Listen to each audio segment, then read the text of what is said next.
ГСП онлайн. Городские новости сейчас. Осужден директор одной из фирм. Он понесет наказание за мошенничество. Как сообщили в прокуратуре, мужчина присвоил себе 128 тысяч рублей. Он совершил преступление в период с июня по декабрь 2014 года. Ухтинец знал о государственной программе содействия занятости населения. Позже согласился участвовать в ней и подал заявку. По ее условиям руководитель обязуется оборудовать 2 рабочих места для инвалидов.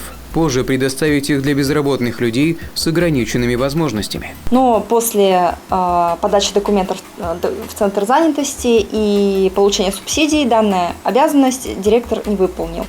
По итогам рассмотрения уголовного дела Ухтинским городским судом директор признан виновным в совершении указанного преступления. Вину в совершении преступления коммерсант полностью признал. Ухтинский суд назначил мужчине наказание в виде штрафа 200 тысяч рублей. Приговор вступил в законную силу.